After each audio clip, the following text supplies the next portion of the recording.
الله وبركاته. الحمد لله وكفى وسلام على عباده الذين اصطفى. أما بعد فأعوذ بالله من الشيطان الرجيم. بسم الله الرحمن الرحيم. فلا أقسم بمواقع النجوم وإنه لقسم لو تعلمون عظيم. إنه لقرآن كريم في كتاب مكنون لا يمسه إلا المطهرون. تنزيل من رب العالمين. صدق الله مولانا العظیم. بزرگان محترم اور برادران عزیز، انگلینڈ میں گرمی شروع ہو گئی ہے اور سپٹمبر کا مہینہ ہے. عام طور پر اس مہینے میں سردی ہوتی ہے. یہ اللہ کا نظام ہے. اللہ اپنی قدرت دکھاتا ہے. اللہ چاہے تو سردی میں گرمی پیدا کر دے اور گرمیوں میں سردی پیدا کر دے. یہ اللہ کا نظام ہے.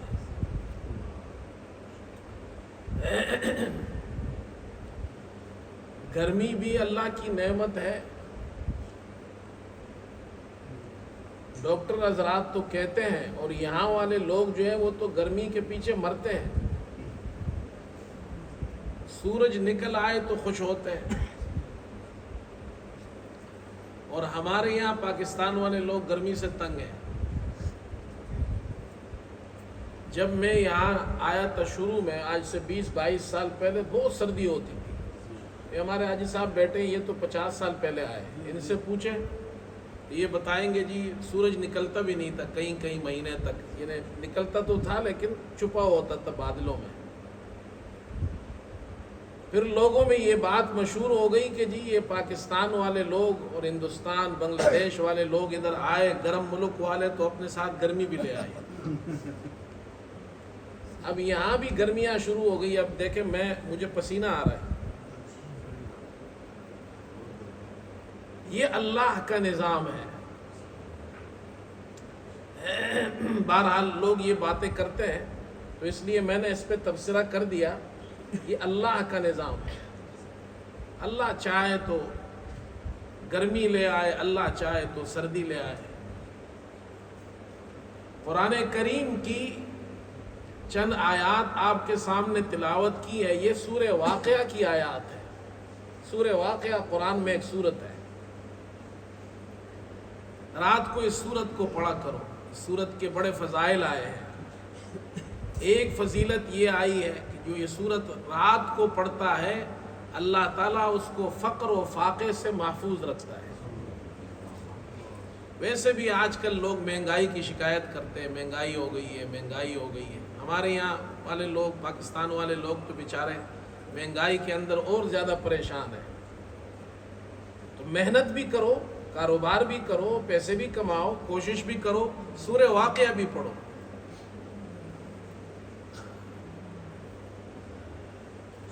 تو اس سورت کی چند آیات آپ کے سامنے تلاوت کی ہے. اس سورت میں اللہ تعالیٰ نے جو آخری رکوع ہے، ان آیات میں اللہ نے قرآن کریم کی شان کو بیان کیا ہے اور قرآن سے متعلق مسلمانوں کو ایک حکم دیا ہے.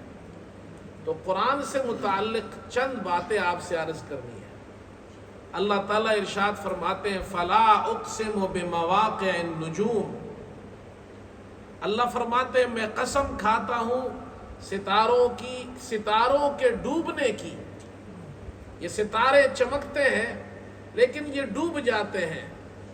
یہ اللہ کی قدرت ہے کہ ہر چیز کے لیے فنا ہے، ہر چیز کے لیے اختتام ہے. ایک اللہ کی ذات کے لیے بقا ہے. وَإِنَّهُ لَقَسَمٌ لَوْ تَعْلَمُونَ عَظِيمٌ. اور بے شک یہ ایک بڑی قسم ہے، یہ ایک بڑی قسم ہے. قسم عظیم، اگر تم سمجھو.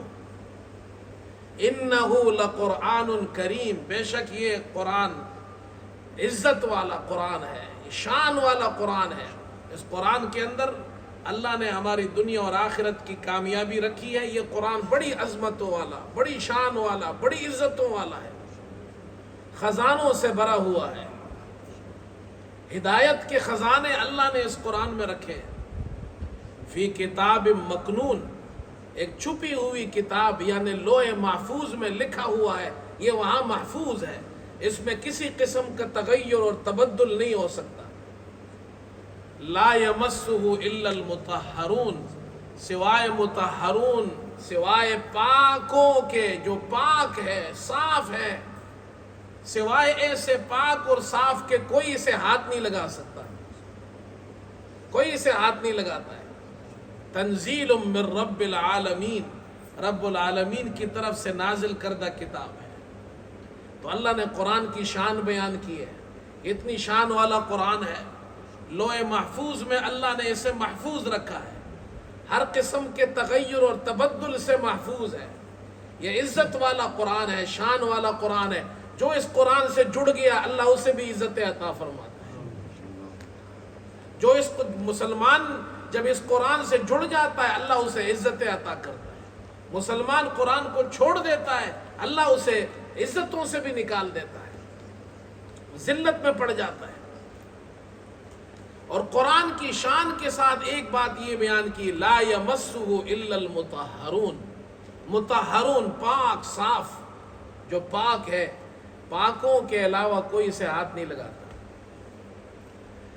مفسرین فرماتے ہیں ایک معنی اس کا یہ ہے، جو فرشتے پاک اور صاف ہے وہ اس قرآن کو چھوتے ہیں، ہاتھ لگاتے ہیں، ایک معنی یہ ہے۔ ایک معنی یہ جو قرآن ہمارے پاس ہے، مسلمانوں کے پاس ہے، تو مسلمان اس قرآن کو ہاتھ لگاتے ہیں جو پاک اور صاف ہے، تو پاک اور صاف نہیں وہ ہاتھ نہیں لگاتے۔ اب ایک مسئلہ یہاں سمجھنا چاہیے، وہ یہ ہے کوئی قرآن کریم اللہ کی کتاب ہے، جو ہمارے پاس قرآن موجود ہے، جو مصحف موجود ہے، اس قرآن کو بغیر طہارت کے ہاتھ نہیں لگا سکتے، حدث نہ ہو، حدث اصغر بھی نہ ہو، حدث اکبر بھی نہ ہو۔ حدث اصغر کا معنی یہ ہے کہ بے وضو آدمی، وضو میں نہ ہو، وہ قرآن پڑھ تو سکتا ہے زبان سے لیکن قرآن کو ہاتھ نہیں لگا سکتا۔ حدث اکبر جیسے جنابت میں کوئی شخص ہو، یا خواتین ایام میں ہو، مخصوص ایام کے اندر حیض یا نفاس کے اندر ہو، تو وہ قرآن کو یہ جنابت کی حالت میں، حیض اور نفاس کی حالت میں قرآن کو پڑھ بھی نہیں سکتے، قرآن کو چھو بھی نہیں سکتے۔ قرآن کریم کے بارے میں ایک حکم یہ ہے، لا یمسہ الا المطہرون، قرآن کو مطہرون جو پاک صاف ہے وہ چھوتے ہیں، جو پاک نہیں ہے وہ قرآن کو ہاتھ نہیں لگاتے ہیں۔ ایک بات سمجھ لیجئے یہاں پہ، وہ بات یہ ہے کہ یہ جو آیت ہے لا یمسہ الا المطہرون، یہ تو خبر ہے، اللہ تعالیٰ خبر دے رہے ہیں لا یمسہ الا المطہرون، کہ قرآن کو پاک صاف چھوتے ہیں، پاک صاف لوگ چھوتے ہیں، جو پاک صاف نہیں ہے وہ قرآن کو نہیں چھوتے، ہاتھ نہیں لگاتے ہیں، تو خبر ہے۔ یہ انشاء تو نہیں ہے، یعنی اللہ پاک یہاں پر نہیں تو نہیں فرما رہے، منع تو نہیں فرما رہے، خبر دے رہے ہیں نا۔ یہ تو نہیں فرما رہے قرآن کو ہاتھ مت لگاؤ بغیر طہارت کے، یہ فرمایا جا رہا ہے کہ جو پاک صاف ہے وہ قرآن کو چھوتے ہیں، جو پاک نہیں ہے وہ قرآن کو نہیں چھوتے، یہ تو خبر ہے۔ تو جواب اس کو سمجھو، خاص طور پر جو طلباء ہے اور یہ ان کے لیے یہ سمجھنے کی بات ہے، عام مسلمان بھی اس کو سمجھے۔ میں کوشش کروں گا آپ کو سمجھاؤں خبر اور انشاء کس کو کہتے ہیں اور کیا فرق ہے اس میں۔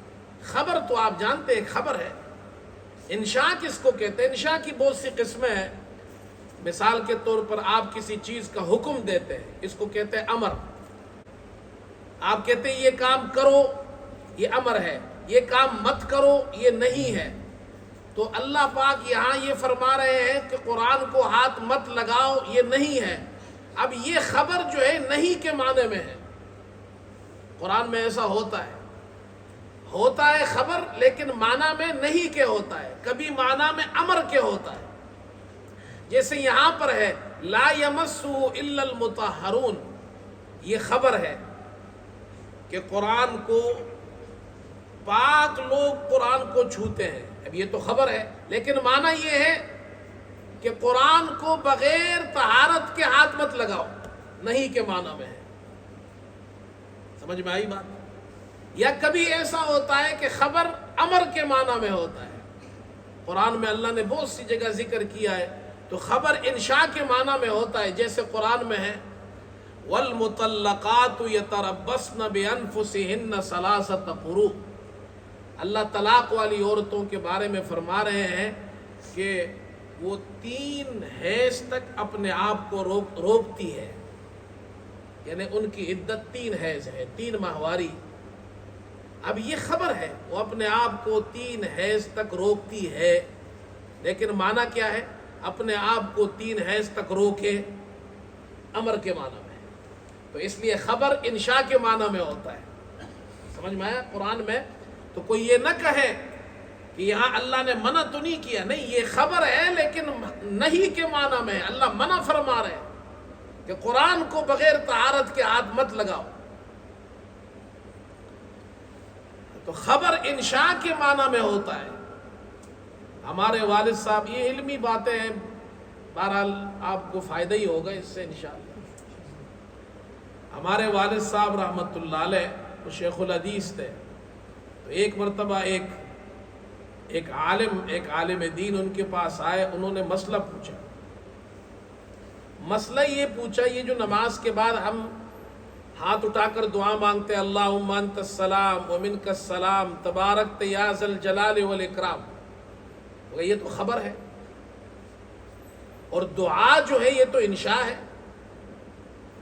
دعا کا معنی ہے آپ اللہ سے طلب کر رہے ہیں نا، اللہ سے مانگ رہے ہیں، تو اس میں تو طلب تو نہیں ہے، اس میں دعا تو نہیں ہے، یہ تو خبر ہے۔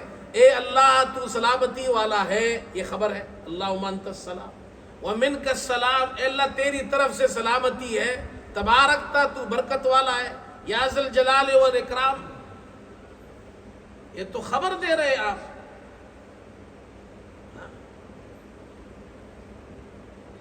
تو ہمارے والد صاحب رحمۃ اللہ علیہ نے یہی جواب دیا، فرمایا بھائی خبر انشاء کے معنی میں ہوتا ہے، اور پھر سمجھایا کہ دنیا میں ایسا ہوتا ہے، ایک فقیر جب بادشاہ کے دربار میں جاتا ہے تو وہ بادشاہ سے یہ نہیں کہتا اے بادشاہ مجھے پیسے دے، مجھے روٹی دے، مجھے کپڑا دے، وہ کیا کہتا ہے؟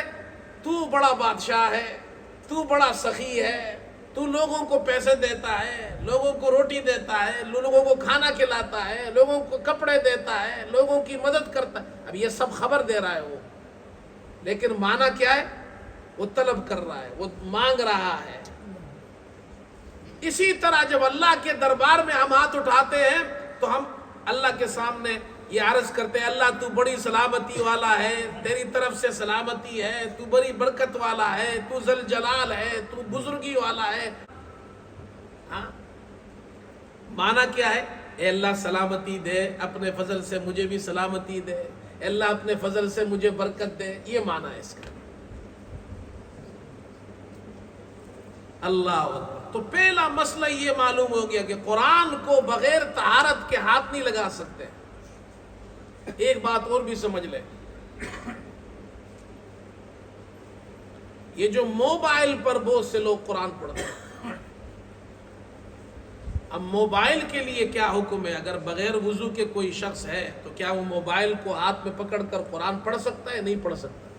موبائل کے اسکرین پر قرآن آ جاتا ہے، قرآن کا ایپ ہوتا ہے، اس میں سے آپ قرآن ڈاؤن لوڈ کرتے ہیں، پھر اس کو موبائل پر پڑھتے ہیں۔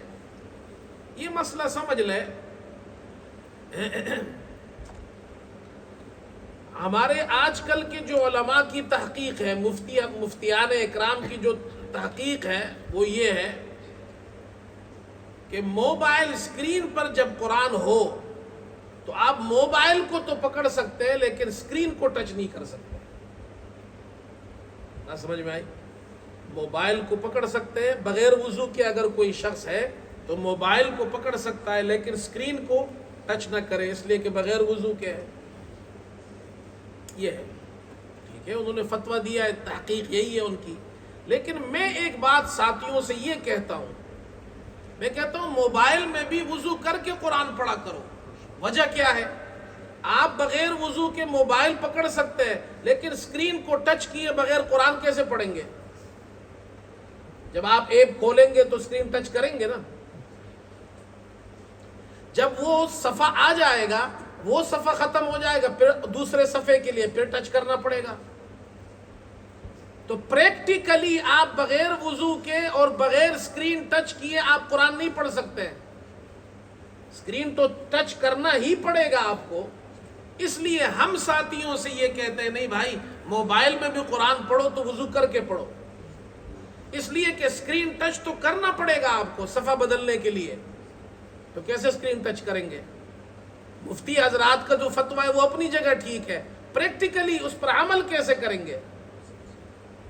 اس لیے قرآن جب موبائل پر پڑھو تو اس پر وضو کر کے پڑھو. اچھا ایک مسئلہ یہ بھی سمجھ لیں، جو شخص جنابت کی حالت میں ہو یا خواتین کی جو مخصوص ایام ہوتے ہیں ماہواری کے، یہ قرآن کو ٹچ نہیں کر سکتے. اتنی بات تو ٹھیک ہے، بغیر وضو کے قرآن کو ٹچ نہیں کر سکتے. جنابت کی حالت میں، حیض اور نفاس کی حالت میں ٹچ نہیں کر سکتے ہیں. چاروں اماموں کا اس پر اتفاق ہے. اچھا جنابت کی حالت میں اور اسی طرح ماہواری کے ایام میں خواتین یہ قرآن بھی نہیں پڑھ سکتے. ایسے لوگ، ایسے مرد ہو جنابت کی حالت میں اور خواتین ہو، وہ ایام ان کے مخصوصہ ہو، تو ایسے مرد جنابت میں، خواتین بھی، اور خاص طور پر اپنے ایام میں وہ قرآن کو پڑھ نہیں سکتے، زبانی بھی نہیں پڑھ سکتے. بے وضو اگر کوئی شخص ہے تو وہ زبانی قرآن پڑھ سکتا ہے. اس لیے وضو میں کلی کرنا فرض نہیں ہے، لیکن غسل میں کلی کرنا فرض ہے. معنی یہ ہے اس کے کلی میں منہ دھونا بھی ضروری ہے، منہ بھی پاک نہیں ہے تو قرآن نہیں پڑھ سکتا. حضرت علی رضی اللہ عنہ سے روایت ہے، وہ فرماتے ہیں حضرت صلی اللہ علیہ وسلم ہمیں قرآن پڑھایا کرتے تھے، اور ما لم یکن جنبا، لیکن جنابت کی حالت ہوتی تو آپ صلی اللہ علیہ وسلم پھر ہمیں قرآن نہیں پڑھاتے. اس سے معلوم ہوا کہ جنابت کی حالت میں قرآن زبانی بھی نہیں پڑھ سکتے. اسی طرح ایک مسئلہ یہ سمجھ لیں، عورت مخصوص ایام میں ہو وہ قرآن نہیں پڑھ سکتی ہے، زبانی میں نہیں پڑھ سکتی ہے. یہ عبداللہ ابن عمر رضی اللہ عنہ سے روایت ہے، حدیث ہے کہ حائضہ عورت اور جنوبی، چاہے مرد ہو جنوبی چاہے عورت ہو، وہ قرآن نہیں پڑھ سکتے، اس سے منع ہے. ہاں جنابت کی حالت ہو یا حیض اور نفاس کی حالت ہو قرآن تو نہیں پڑھ سکتے، لیکن جو قرآن میں دعائیں ہیں وہ آیتیں بطور دعا کے پڑھ سکتے ہیں، بطور قرآن کی تلاوت کے نہیں پڑھ سکتے. جیسے ربنا آتنا فی الدنیا دعا ہے، یہ دعا آپ پڑھ سکتے ہیں بطور دعا، بطور ذکر کے، بطور دعا کے پڑھ سکتے ہیں. مثلا آیت الکرسی ہے، آیت الکرسی ہے، بطور ذکر کے آپ پڑھ سکتے ہیں، لیکن بطور قرآن کی تلاوت کے آپ نہیں پڑھ سکتے. تو یہ مسئلہ بھی سمجھ لیں. قرآن سے متعلق ایک بات یہ بھی عرض کر دوں، گزشتہ دنوں میں نے بیان کیا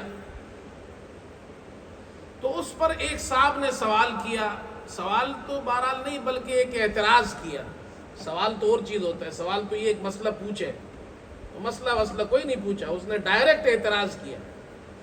ہمارے یہاں آج کل یہ بھی ایک بڑا مسئلہ ہے، ہر شخص جو ہے نا وہ دین کے اندر اس کی جو مرضی چاہے وہ کرتا ہے، دنیا کی فیلڈ میں کوئی بات نہیں کرتا. میڈیسن کی فیلڈ میں کوئی بات نہیں کرے گا، انجینئرنگ کی فیلڈ میں کوئی بات نہیں کرے گا، اگر کرے گا تو لوگ اس پر ہنسیں گے، لیکن ہر آدمی لگا ہوا ہے جناب قرآن میں حدیث میں۔ تو خیر میں نے جو بات کی تو اس پر انہوں نے یہ اعتراض کیا جی کہ یہ جو قرآن ہے، آپ مولوی لوگ کہتے ہو قرآن پڑھا کرو، قرآن کی تلاوت کیا کرو، اس پر اجر ملتا ہے۔ وہ کہنے لگے جی قرآن پڑھنے کی کتاب نہیں ہے، قرآن نیکیاں کمانے کی کتاب نہیں ہے، قرآن کو بغیر سمجھے پڑھو کوئی ثواب نہیں ملتا، قرآن عمل کی کتاب ہے۔ یعنی ان کے نزدیک قرآن کی تلاوت پر ثواب نہیں ملتا ہے۔ یہ زیادہ تر منکرین حدیث یہ بات کرتے ہیں، قرآن کی تلاوت پر کوئی اجر نہیں ملتا، قرآن کو سمجھو اس پہ عمل کرو۔ یہ بات صحیح نہیں ہے۔ میں نے اس کو جواب دیا، چونکہ مجھے اندازہ ہو گیا کہ یہ شخص حدیث کو نہیں مانتا، تو میں نے اس کو قرآن کی آیت سے جواب دیا، اور اللہ تعالیٰ نے ذہن میں وہ قرآن کی آیت ڈال دی۔ اور سورہ فاطر کی 2 آیتیں ہیں، 29 آیت نمبر 29 اور آیت نمبر 30۔ اللہ اکبر۔ ان الذین یتلون کتاب اللہ وَأَقَامُوا الصَّلَاةَ وَأَنفَقُوا مِمَّا رَزَقْنَاهُمْ سِرًّا وَعَلَانِيَةً يَرْجُونَ تِجَارَةً لَن تَبُورَ۔ اللہ تعالیٰ فرما رہے جو اللہ کی کتاب کی آیتیں تلاوت کرتے ہیں، اللہ اکبر، جو قرآن کو پڑھتے ہیں، جو قرآن کی تلاوت کرتے ہیں، نماز قائم کرتے ہیں، اور انفاق جو ہم نے رزق دیا اس میں سے چھپ کر اور علانیہ خرچ کرتے ہیں، اللہ کے راستے میں دیتے ہیں، یرجون تجارت لن تبور، یہ ایسی تجارت کے امیدوار ہے جس میں خسارہ نہیں ہے۔ اگلی آیت میں فرماتے ہیں لیوفیہم اجورہم ویزیدہم من فضلہ انہ غفور شکور، تاکہ اللہ ان کے اجر کا، ان کے ثواب کا، اللہ ان کو پورا اجر دے، ان کا اجر ملے گا ان کو، تلاوت پڑھنے پر، تلاوت کرنے پر اللہ فرماتے ہیں اجر ملے گا۔ صرف اجر نہیں ملے گا تلاوت کرنے پر، وَيَزِيدَهُم مِّن فَضْلِ، اللہ اپنے فضل سے اور بھی زیادہ دے گا۔ تلاوت کرنے پر تو اجر ملتا ہے، تو قرآن میں اللہ فرما رہے ہیں جو لوگ کہتے ہیں کہ تلاوت کرنے پر، قرآن کی تلاوت پر ثواب نہیں ہے، قرآن کو سمجھو اس پر عمل کرو، یہ پڑھنے کی نیکیاں کمانے کی کتاب نہیں ہے، یہ تو خود قرآن میں اللہ فرما رہے ہیں جو قرآن کی تلاوت کرتے ہیں لیوفیہم اجورہم، اللہ ان کا اجر، ان کے اجر پورا ان کو اجر دے گا، ان کے اجر، ویزیدہم من فضل، اپنے فضل سے زیادہ کر کے دے گا۔ وہ زیادہ کیا ہے؟ من جاء بالحسنۃ فلہ عشر امثالہا، کم از کم 10 گنا اللہ بڑھاتے ہیں، زیادہ سے زیادہ 700 گنا بڑھاتے ہیں، اس سے زیادہ اللہ کی مرضی، اللہ جتنا چاہے عطا فرمائے۔ بات سمجھ میں آئی؟ قرآن کی تلاوت کیا کرو، یاد رکھو قرآن میں دنیا میں سارے عرب تو نہیں رہتے ہیں نا، عجم بھی تو رہتے ہیں، پاکستان، ہندوستان، بنگلہ دیش، افغانستان، یہ انڈونیشیا، ملیشیا، افریقہ، یہ سارے عرب تو نہیں ہیں، ان میں سے تو جناب کیا اکثریت جو ہے وہ عربی نہیں جانتے ہیں، اب وہ قرآن پڑھتے ہیں، نماز میں قرآن پڑھتے ہیں، تراویح میں پڑھتے ہیں، تلاوت کرتے ہیں، نہیں سمجھتے، کیا ان کو ثواب نہیں ملتا؟ بولو بھائی، یہ غلط عقیدہ ہے۔ قرآن، ہاں ہم یہ کہتے ہیں قرآن کو سمجھو، یہ قرآن کا حق ہے کہ قرآن کو سمجھو، اللہ نے کتاب بھیجی ہے، تلاوت بھی کرو اور سمجھو بھی، اور سمجھنے کے بعد اس پر عمل بھی کرو، یہ 3 حق ہے قرآن کے۔ قرآن کو سمجھو، قرآن کو پڑھو، قرآن پہ عمل کرو، لیکن یہ کہنا کہ قرآن کو بغیر سمجھے تلاوت کرنے پر اجر نہیں ملتا، یہ خود قرآن کے خلاف ہے۔ اور قرآن کی تلاوت پر، اللہ اکبر، محمد ابن کعب ایک بزرگ گزرے ہیں، انہوں نے عجیب بات لکھی ہے، حافظ ابن کثیر نے البدایہ میں ان کا قول نقل کیا ہے، وہ فرماتے ہیں اللہ اکبر، فرمایا جو شخص قرآن کی تلاوت کرتا ہے، معمول بنا لیتا ہے، قرآن روزانہ پڑھتا ہے، قرآن کی تلاوت کرتا ہے، فرمایا اللہ تعالیٰ اس کی عقل کو سلامت رکھے گا، چاہے اس کی عمر 200 سال ہو جائے۔ اللہ اکبر،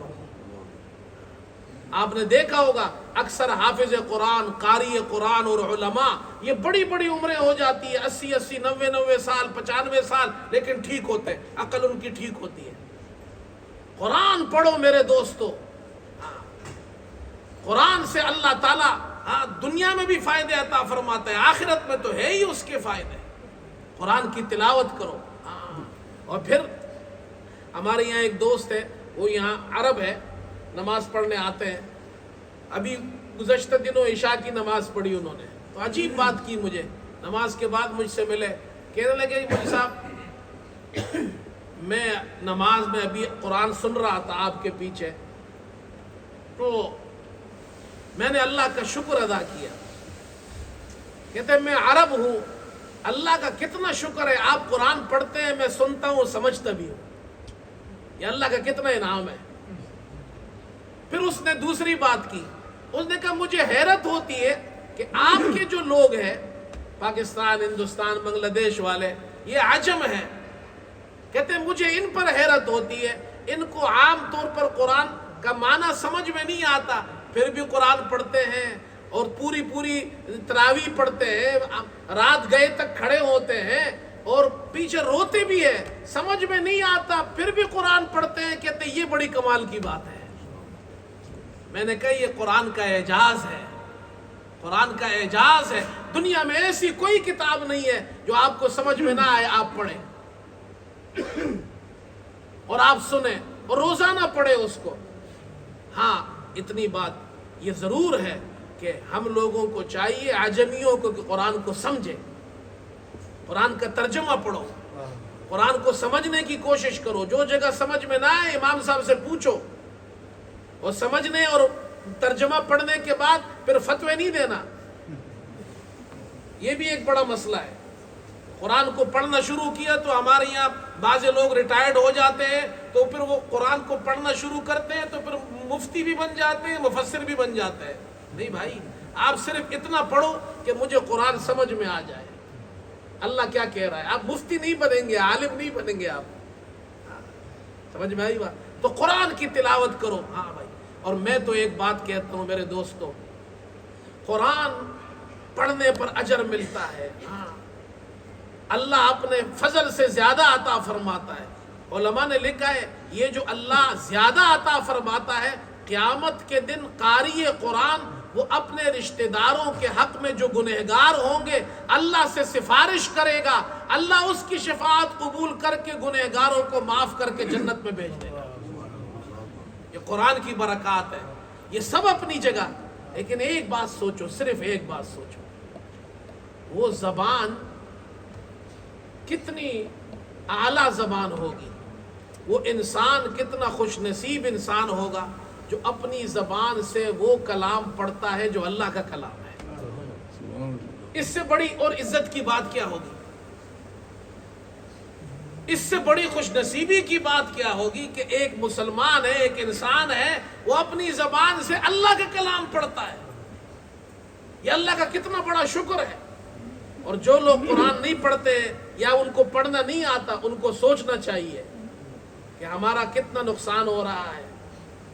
کتنے سال گزر گئے، ہم نے دنیا جہاں کی ڈگریاں حاصل کر لی، آکسفورڈ میں بھی پڑھ لیا، کیمبرج میں بھی پڑھ لیا، امریکہ میں بھی پڑھ لیا، اور اتنی بڑی بڑی ڈگریاں بھی حاصل کر لی، ماسٹرز بھی، پی ایچ ڈی بھی، فلاں بھی، قرآن پڑھنا نہیں آتا۔